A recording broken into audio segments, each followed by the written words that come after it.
Hello everyone, my name is Madan Kumar. I am a research assistant in Center for Building Science from EI.A Hyderabad. My topic for today's presentation is Assessment of Residential District Cooling System based on seasonal consumption data. This paper is co-authored by Professor Vishal Garg sir, Professor Jyotirmay Mathur sir, Srinivas Valluri sir and Tarani Tershni madam. Rapid urbanization has led to a surge in urban populations, posed increased risk and harmful environmental effects. In 2021-22, the residential apartment market sales have increased by 41% across the top 8 cities in India.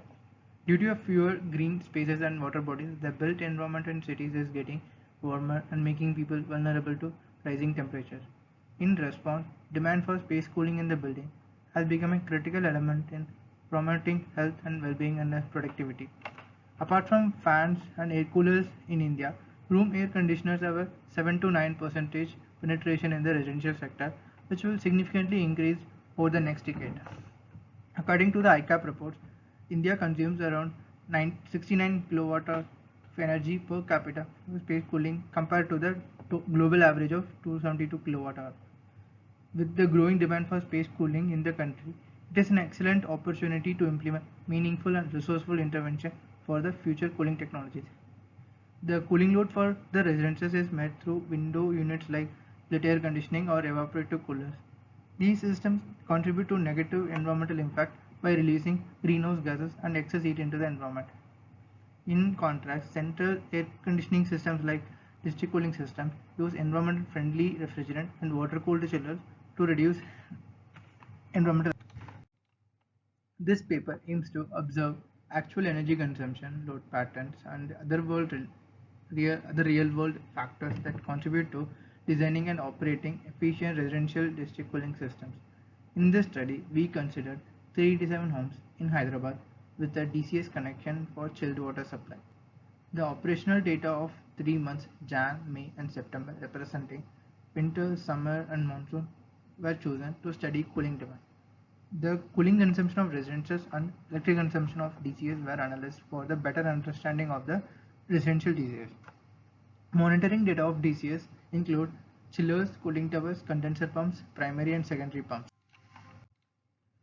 The graph on the left side represents the daily average DCS electricity usage with y-axis representing the electrical consumption of chillers, pumps and cooling towers, x-axis representing the hour of the day. The graph shows a peak consumption during night time and the second peak during the post-lunch hours. In winter, due to thermal storage charging happening in the evening period, there is a peak occurring from 8 pm to 9 pm. Due to thermal storage operation, there is a consistent and low electricity demand from early morning to the evening. The daily average DCS electrical consumption during winter, summer and monsoon were to approximately 2000 kilowatt hour, 5900 kilowatt hour and 3000 kilowatt hour.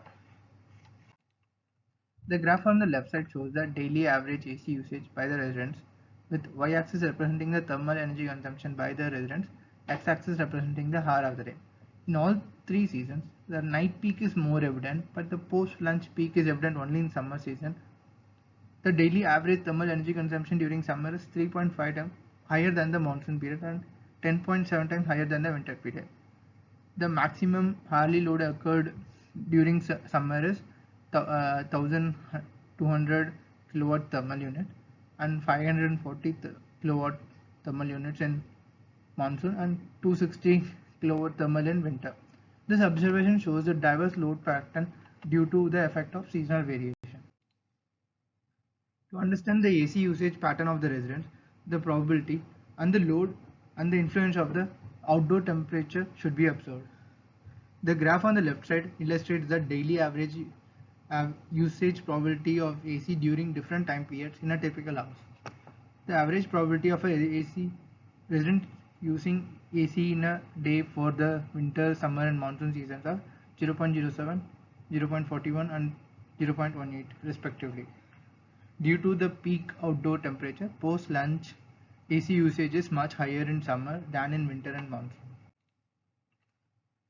The study of a typical residence for AC usage is necessary to understand the AC usage behavior and to provide suitable measures to increase the system efficiency.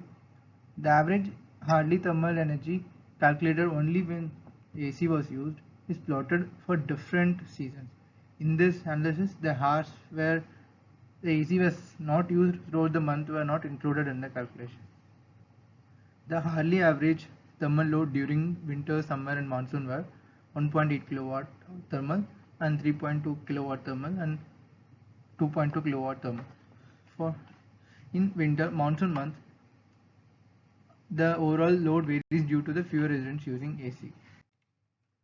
The figure on the left reveals the average daily thermal energy as a function of the average outdoor temperature for 3 months. This figure illustrates a clear positive correlation between thermal energy consumed versus outdoor temperature. As the outdoor temperature increases, AC usage in residences also increases. This thermal energy consumption by residents is more scattered in summer compared to winter and monsoon months. By analyzing the operational data, the cooling load profiles of residences and electrical load profile of DCS were prepared for different seasons throughout a typical day. There is a substantial seasonal and hourly variation on the grid due to electricity demand for air conditioning. There is a significant variation in AC consumption among residences during summer compared to the winter and monsoon.